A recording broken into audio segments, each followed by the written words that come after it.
Depuis que les libéraux sont au pouvoir, la violence des gangs de rue a augmenté. Les homicides ont augmenté de 20 %. Cette affirmation est-elle exacte? La réponse est oui. On a comptabilisé au total 743 homicides l'année dernière au pays.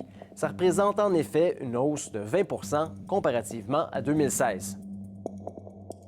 Depuis 5 ans, plus de 250 meurtres sont commis chaque année en moyenne avec une arme à feu.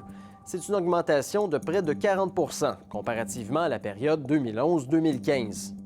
Les meurtres par arme à feu représentent plus du tiers de tous les homicides au pays. C'est une grande partie à cause de l'augmentation de la violence des gangs de rue. En 2019, la moitié des homicides commis à l'aide d'une arme à feu étaient attribuables à des gangs. On va maintenir l'interdiction sur les armes d'assaut. Il dit quelque chose dans la plateforme que l'ordre en conseil du 20 mai 2020 va être retiré. Puis c'est justement cet ordre-là qui a interdit les armes d'assaut partout au pays. La plateforme électorale des conservateurs mentionne clairement l'abolition du décret adopté en mai 2020 par les libéraux qui a mené au bannissement de 1500 armes d'assaut. Ils disent qu'ils ne veulent pas renverser cette interdiction, mais plutôt réévaluer la classification des armes.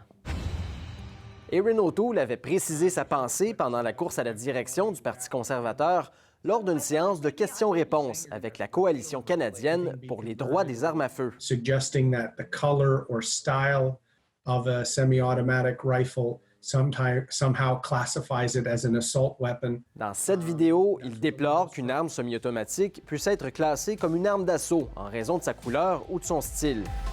Un gouvernement conservateur pourrait-il retirer certaines armes de la liste établie par les libéraux?